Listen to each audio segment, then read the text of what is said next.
Apollo medics super speciality hospital में चिकित्सकों ने सफलतापूर्वक एक अत्यंत जटिल और दुर्लभ न्यूरो इंटरवेंशनल प्रक्रिया इंट्राक्रेनियल कैथेटर डायरेक्टेड थ्रोम्बोलाइसिस कर 2.5 साल की बच्ची की जान बचाई। यह उन्नत मस्तिष्क प्रक्रिया उत्तर प्रदेश में पहली बार की गई।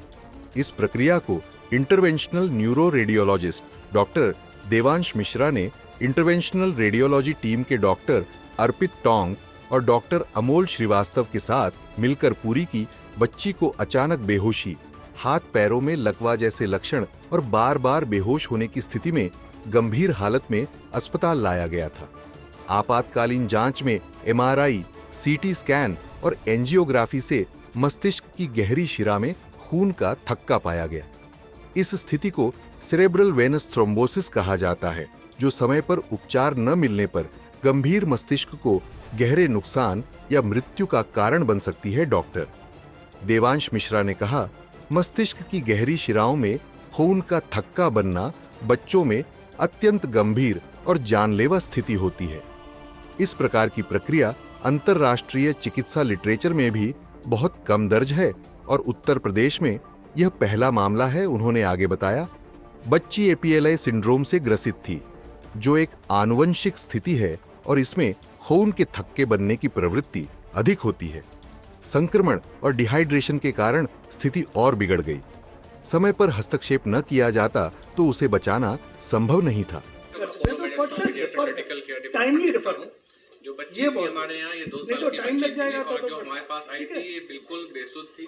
बच्ची को झटके निरंतर आ रहे थे और झटके रोकने की दवाइयाँ भी हमने इमीडिएटली इमरजेंसी में ही स्टार्ट कर दी थी। सबसे ज्यादा बच्चा, क्योंकि झटके तो कम हो गए थे, बट क्योंकि बच्चा बेसुध था, होश गंवा रहा था, तो हमने उसको तुरंत आईसीयू में शिफ्ट किया। बच्चों की जो आईसीयू होता है वहाँ पे शिफ्ट किया। वहाँ शिफ्ट करने के बाद हम ये देख रहे थे कि बच्चे की बेसुध हुई स्थिति में कोई फर्क नहीं आ रहा है। झटके भी बीच बीच में आ रहे थे, बट उसको हम दवाइयों द्वारा रोक पा रहे थे, बट जो बेहोशी थी उसमें कोई सुधार नहीं दिख रहा था। इसको मद्देनजर रखते हुए हमको लगा कि अगर बच्चे को इस समय वेंटिलेटर में नहीं डाला तो दिमाग में काफी नुकसान बढ़ जाएगा। तो इसकी वजह से हमको दूसरे दिन, भर्ती होने के दूसरे दिन बच्चे को वेंटिलेटर में डाल दिया। वेंटिलेटर में डालने के बाद हमने जब इसका स्कैन कराया, एमआरआई कराया, तो उसमें हमें दिखा कि बच्चे में जो नसों हैं उसमें थक्के जमने की वजह से बच्चे के दिमाग में खून का बहाव नहीं आ रहा था, जो कि इमरजेंसी कंडीशन थी। अगर ऐसे में हम इंटरवेंशन नहीं करेंगे तो बच्चा दिमागी रूप से मर सकता था। तो इसकी वजह से हमने अपने paediatric neurologist doctor Nishant Gopal को भी बुलाया, ताकि झटका की दवाइयों में और कुछ बढ़ावा करना है तो वो किया जाए। तो उन्होंने किया अपने साइड से। होश में भी नहीं थी बच्ची, हाथ पैर भी नहीं चला रही थी। उसको हमें गले में नाक जो सांस लेने का रास्ता होता है उसमें ट्यूब डालना पड़ा, जिससे उसकी जान बचाने के लिए। तो मतलब उसकी हालत बहुत ही क्रिटिकल, बहुत खराब है। 2 दिन तक हमने ट्रेडिशनल प्रोटोकॉल के हिसाब से वर्ड मीडिया, वर्ड जर्नल्स में जो लिखा है कि ट्रीटमेंट पेरेंट्स का वो दिया और ये नोटिस किया कि उससे काम बन नहीं रहा। उसके बाद हम एक ऐसे ट्रीटमेंट पे आए जो जगह जगह वर्ड में कहीं कहीं हुआ तो है, पर उस पर प्रोटोकॉल्स नहीं बनी है। प्रोटोकॉल्स नहीं बनी है, लोग इतना एडवांस टेक्निक को यूज़ करना जानते भी नहीं है और जगह जगह अवेलेबल भी नहीं है, इसीलिए बहुत ही कम हुआ था। तो इसके बट हमने बच्चे को और बच्चे के पेरेंट्स को ये पूरा एक्सप्लेन किया, बच्चे के पेरेंट्स को बताया कि क्या ज़रूरत है इसको करने की और क्या रिस्क हो सकते हैं और क्या फ़ायदा हो सकता है। तो उन्होंने बहुत सपोर्ट किया और ये बताया कि ज़रूरी है करना तो प्लीज़ करा जाए, बिकॉज पेशेंट, बच्चे की जान बचाना सबसे ज़्यादा ज़रूरी है। उस प्रोसीजर को करने में हमें जब हम पहली बार लेकर गए तो करीब 3 से 4 घंटे लगे हमको उस प्रोसीजर को करने में। पहले तो एंजियोग्राम लेने में, उसके बाद फिर हमने पूरी टीम से और पेशेंट से डिस्कस किया।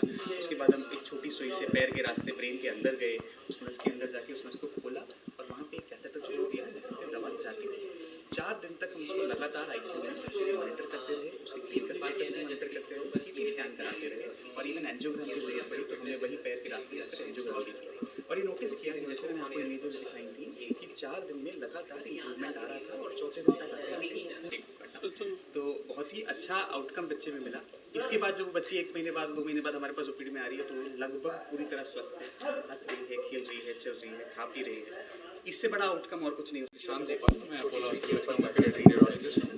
जब ये बच्ची हमारे पास आई, हमने इसका बेसिक ट्रीटमेंट स्टार्ट किया, जो इसका पारंपरिक इलाज होता है। जिसमें हेपरिन नाम का इंजेक्शन स्टार्ट किया जाता है।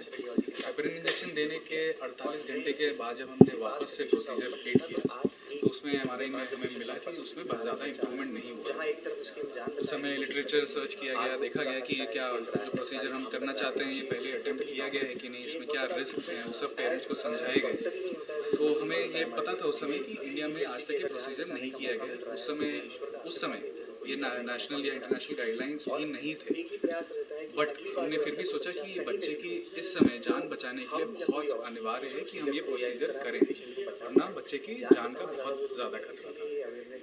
उस समय हमने interventional radiology, interventional neuro radiology को इन्वॉल्व किया, जिसमें से कि ये प्रोसीजर हमने स्टार्ट किया। इसमें पैर की नसों के थ्रू एक कैथेटर डाला गया कि ब्रेन में इंजेक्शन, सीधे ब्रेन में इंजेक्शन छोड़ा गया। वो इंजेक्शन अगले 4 दिनों तक चलता रहा और इंजेक्शन की वजह से जो ब्रेन में खून का थक्का जम चुका था वो धीरे धीरे गलने लगा। 48 घंटे बाद, 4 दिन बाद ये इंजेक्शन बंद किया गया। उसके बाद वो नसें पूरी खुल चुकी थी। उस समय वापस से बच्चे को आईसीयू शिफ्ट किया गया और आईसीयू में अगले 1 महीने तक मॉनिटरिंग की गई बच्चे की। इसके लिए बहुत ज़रूरी है एक मल्टी डिसिप्लिनरी टीम रहे, जिसमें कि paediatric ICU, paediatric neurology, interventional radiology के बहुत एक्सपीरियंस डॉक्टर्स हों जो कि ये प्रोसीजर कॉन्फिडेंस के साथ कर पाएँ। सबसे पहले तो आइडेंटिफाई कर पाएँ कि प्रॉब्लम क्या है, फिर प्रोसीजर कर पाएँ, फिर उसकी आगे मॉनिटरिंग कर पाएँ। इसी के लिए एक वेल इस्टेब्लिश सेटअप जैसे कि अपोलो हॉस्पिटल लखनऊ है, वहाँ पर जितनी जल्दी बच्चे को लाया जा सके, जितनी जल्दी ये प्रोसीजर अटेम्प्ट किया जाए और मॉनिटर किया जाए, उतना ही ज़्यादा ज़रूरी है।